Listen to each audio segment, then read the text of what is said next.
بسم الله الرحمن الرحیم.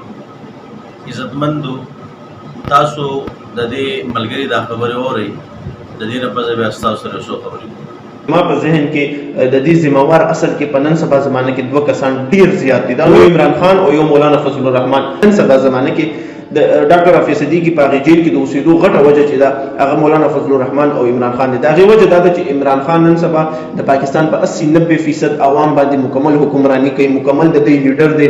د 80% عوام ضد د عمران خان کو حکومت او څومره په هغه باندې پابندۍ نه لګي، هر څه کوي. سوشل میډیا کې هغه کینګ دی، دا په یو आवाज باندې اوسم خلک را پاسوي. مولانا فضل الرحمن صاحب چې هغه د پی ډی ایم حکومت دی او د پی ډی ایم د مشر دی، څومره چې کوم د مشران دي دا د خبره اوري، د مشوره اوري. عزتمندو تاسو د دې ملګری دا خبرې اورېدلې، دا د ډاکټر حافظ صدیقی مبارک کی خبرې کړې دي. خدا وایي چې د دې په نن سبا کې اصل مجرم عمران خان او مولانا فضل الرحمن صاحب دی. او بیا ته دا خبره کې چې 80-90% عوام چې کوم د عمران خان سره دي، نو چې تا دا دومره ټول خلک د عمران خان سره کړه، نو بیا د مولانا فضل الرحمن سره مجرم څنګه کو؟ اله بدوانه مجرمان وي چې نیم د یو سره نیم د بل سره وي. نو ټول خلک د عمران خان لور کړه او بیا په هغه کې مجرم چې کوم د مولانا فضل الرحمن سره حسابي.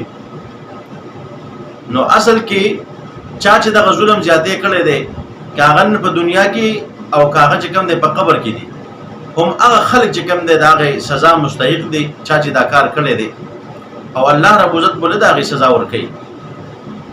باقي مولانا فضل الرحمن صاحب نو لتا چې کوم د وزیر اعظم تو ورکړی دی، نه دي چې کوم د صدر کړی دی، نه دي د ملک مشر کړی دی چې ته هغه باندې اعتراض کې. حالان کې عمران خان بیا هم د ملک وزیر اعظم پاتې شوی دی، تر دې چې امریکای ته تللی دی، ټرمپ خواته ناست دی، د هغې نه یو زنانه تپوس کوي او هلته چې کوم د عمران خان بیا د دغې سوال نه په شاته باندې کېږي چې د دې هغه صحیح جواب ورنه کړي. او مولانا فضل الرحمن صاحب هغه دغه عهدو ته نه دی رسېدلی، نو بیا ته څنګه په هغې باندې اعتراض کوي؟ د دې خو داسې مثال دی، یو انسان نه ته بلیډ ورکړې، بلیډ چې په کوم بلیډ باندې خلک دا ویښته هروي، د دغه بلیډ باندې خو به یا ویښته چې کوم دی هغه ته کټ کې، یا به یو پلیشتنګ پې کټ کې. نو کته یو سړی ته چې دا بلیډ والو بدی باندې مال غټه ونه ورې با، نو څنګه چې دا خبره مشکله ده. دغه رنګي ته مولانا صاحب لوټ نه ورکې، مولانا صاحب پاس کې نه داغه حمایت نه کې، خو چې کله بیا داسې خبر راشي بس الزام د تاسو منځري شي. دا خبرې خلاصه ده چې دا ډاکټر عافیه صدیقی بده آزادولو مبارکي په دې باندې سیاست نه لري پکار، بلکې هر مسلمان نه پکار دی چې دې په باره کې आवाज اوچت کی، د دې په آزادولو کې چې کوم دی سواخلی څومره چې د انسان نه کیږي. دا غیر لپاره خصوصي چې کوم دی هر مسلمان نه پکار دی چې دعا وکړي، او ان شاء الله زموږ مشرانو په هغې کې مخکې مثال استعداد هغې لپاره سنیټر طلحه صاحب आवाज اوچت کړی دی، مولانا صاحب د هغې لپاره هم په څه وختونو کې आवाज اوچت کړی دی. او ان شاء الله امید دی چې الله رب عزت به مخکې هغه کامیابۍ طرف ته بوځي، هغه به ان شاء الله ازادېږي.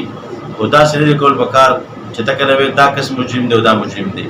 نو الله رب عزت دې موږ له د نیک عمل توفیق راکړي، او الله رب عزت دې زموږ دغه مسلمان خور د دغې ظلم او زیاتي نه چې کوم دی ازاده کړي. وما علینا الا البلاغ.